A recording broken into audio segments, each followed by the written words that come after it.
makakalkal yan eh. Oh, darating tayo dyan. Makakalkal yan. Mark my word. Oh, ito, sunod. Mga kababayan. Ito pa. Bukod dyan kay Alvarez. Mga kababayan. DDS followers are all stupid but not bungol and blind. Lang, 150 million, alam ko. Diba? So ito, mga kababayan. Ang sunod. Alam nyo ba na inamin mismo ng DPWH Davao na si Cabral, Undersecretary Cabral, na totoo na mayroong 51 billion infrastructure project si Pulong. O ito, mga kababayan. Diba? Nung nakaraan, sa Kongreso, todo tanggi si Cabral. Hindi ko alam kung lumulubog yung pisngi, tumatangos yung ilong, lumalalim yung mata. Pero dito mga kababayan, ilang beses siyang nag-deny, ilang beses na tumanggi, pero nahuli pa rin at umamin. Huli pero hindi kulong, umamin lang. Tingnan ninyo kung gaano katotoo na meron talaga mula 2020 hanggang 2023, 51 billion infrastructure project na natanggap si Pulong. No, pag sinabi nating infrastructure project, yun po yung proyekto sa gobyerno. 51 billion ang halaga. Napakalaki yun. Lahat na yun, kalsada, flood control, kung ano-ano, mga covered court, mga daycare center, kung ano, mga schools, mga building ng kung ano-ano. Kasi 51 billion infrastructure project. Laki nung 51 billion, putang ina. So ito, mga kababayan, napaamin mismo si Undersecretary Cabral na meron po talaga. Mark my word, mga kababayan, makakalkal din yan. Hindi naman tayo nagsasabi dito na hindi nangyari. Nangyayari yan. Makakalkal din yan. Kaya nga yung mga Duterte ngayon, mga, ano na sila ngayon?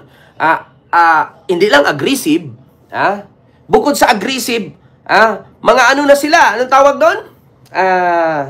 Yung protective. Hindi matawag protective dyan eh. Yung defensive.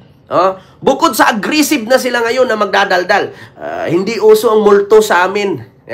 Hindi uso yung multo. Hindi sikat ang multo sa amin. Putang ina. Yung kotse na inanod sa kanal, na diretso sa ilog. Yung motor, tinangay ng baha. So, paano nangyari yon?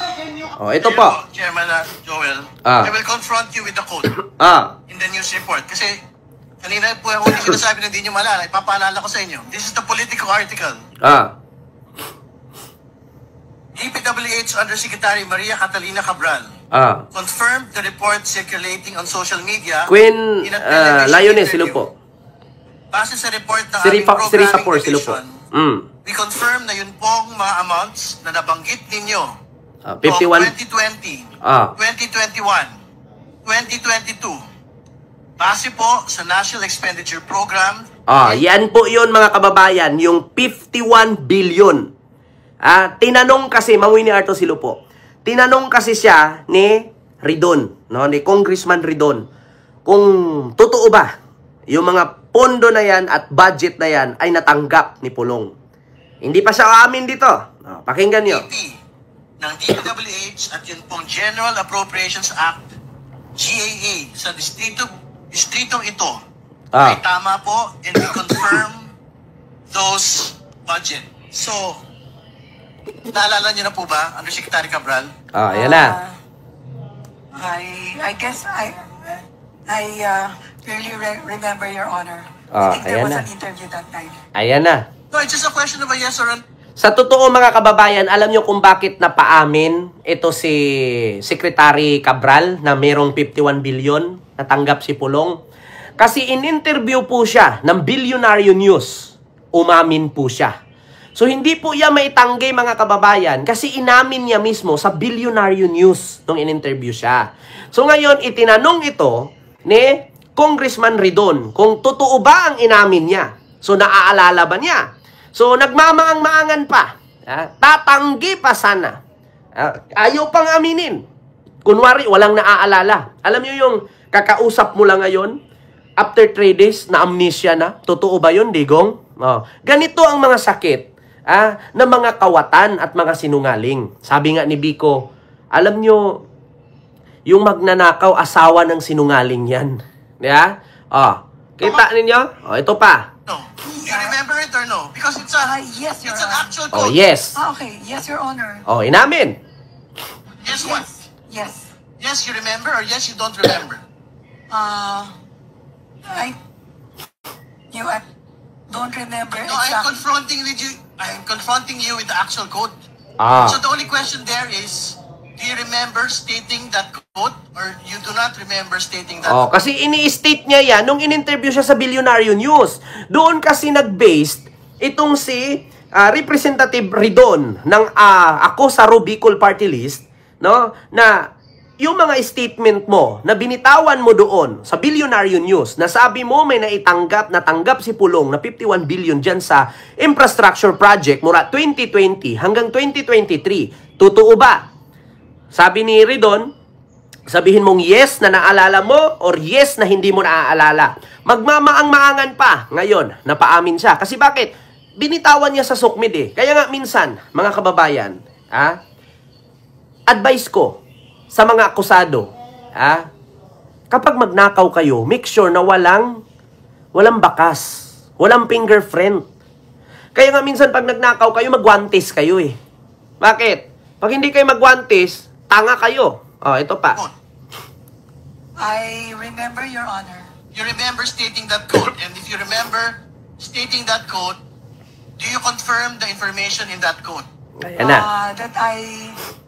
That you confirm those amounts na nabanggit, excuse me, let me finish. Amounts na nabanggit ninyo noong 2020, 2021, 2022.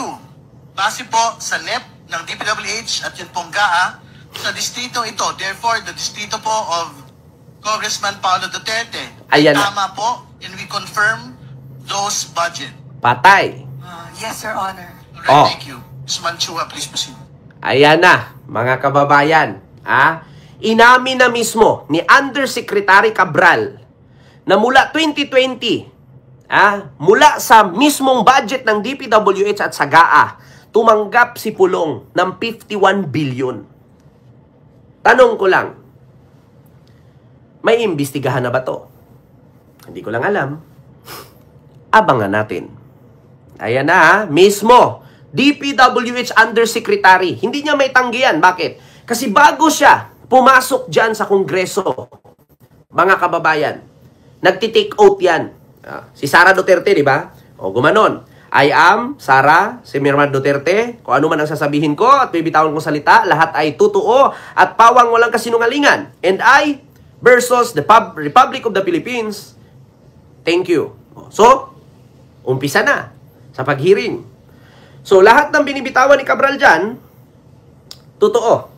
So, mga kababayan, hindi na niya pwedeng sabihin niya na nagkakamali lang siya, napipilitan lang siya. Kasi bakit? Mismo sa Billionario News, inamin niya. At nakuha mismo ng Billionario News yung statement na totoo daw po mula sa GAA, mula sa year 2020 hanggang 2022-2023, ay tumanggap si Pulong ng 51 billion infrastructure project sa Davao City. Di ba? Sabi ko nga sa inyo bago kasi kayo magpa-interview dyan na magpa-feeling biktima, make sure na hindi kayo mabubutasan. Diba? Ma'am Inday Rama, hello po. So ngayon, mga kababayan, ayun, nabutasan. So, umpisahan na yan. At lalo pa ngayon, mga kababayan. Bukod dyan, mga kababayan, grabe po. Grabe po ang baha, mga kababayan. Kikitain nyo po dito mga kababayan. Grabe po ang baha sa Davao ngayon. Ito, mga kababayan. Ito na, mga kababayan, ito na. Hanapin natin yung baha. Grabe yung pangyayaring baha sa Davao City. Mga kababayan, ito pa, napahamak na sa kidnapping narrative ni Sara.